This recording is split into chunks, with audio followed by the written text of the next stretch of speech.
So I just got a really good question that was based on a video I did earlier that was covering how to put together a line sheet. So if you haven't seen that video, watch this one before this. In that video, I talk about showing the line in groupings and or capsules. At Orisu, I used to define them as outfits. So basically a grouping or a capsule is essentially an outfit.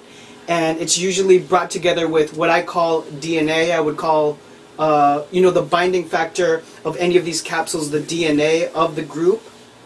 And that DNA factor, or whatever that binding element, can be colorway, it can be fabric, sometimes it can be a graphic pattern.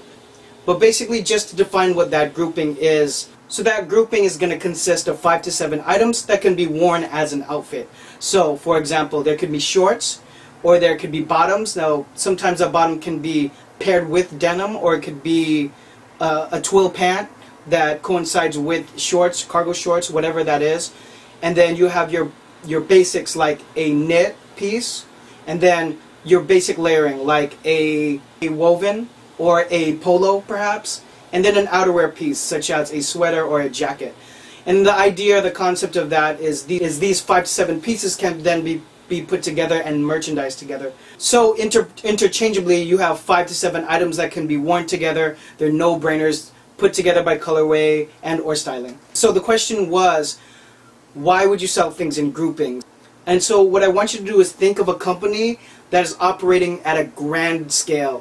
Think about a company that has to sell 70 SKUs every season. Say they show 100 SKUs or 100 different designs every season, but they're expected to really try to hit home runs on 70 pieces. That's a lot of items.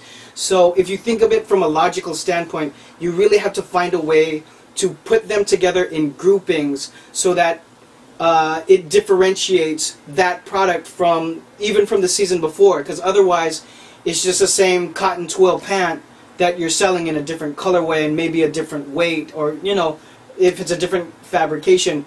But it also helps with categorizing it, with organizing it, and it also helps with the storytelling of that season and of that line. So from your experience, if you're a green company, you're kind of stumbling and making your way on to how you should proceed with your clothing company.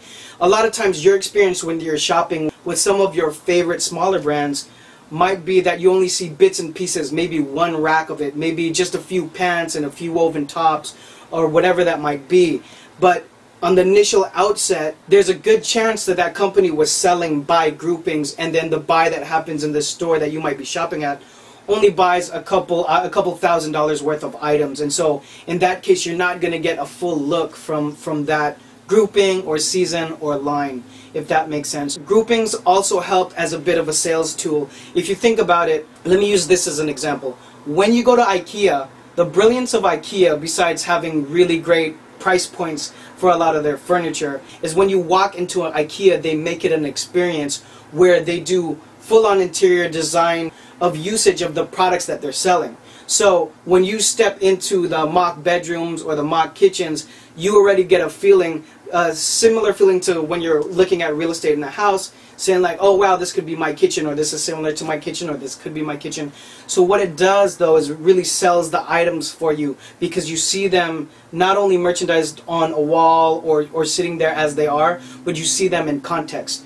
So when you're shopping, sometimes people don't really pay attention to this, but think about the mannequins. The mannequins are merchandised with the product. Now, on a retail basis, sometimes people have their own merchandising teams, or maybe someone at the shop does mannequins the way they want to. It's more of a visual merch kind of thing, but it's put together on the mannequin so it can sell outfits. For lazy people, unimaginative people, or people who haven't ever thought about it before, they'll put together combinations that will help sell the product. It's similar to styling when you're styling on music videos or celebrities, rappers, musicians, whatever that is. You're trying to push a certain look. So moving backwards from a clothing line, when you're presenting your clothing line to a buyer, to the general public, to a magazine, to a potential stylist that might take the style somewhere else for show, it's much stronger to sell in a group.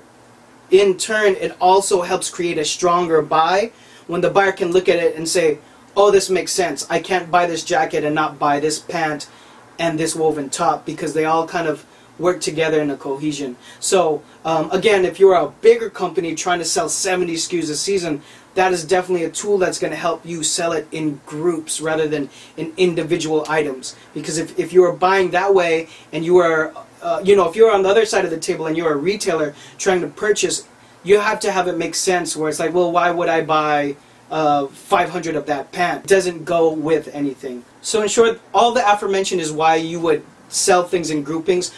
But I think the most important point is that it helps you make a stronger buy. Hope that helps. Any comments, anything to add to the conversation you already know, please drop it down below. Thank you for watching. I love you all. Peace.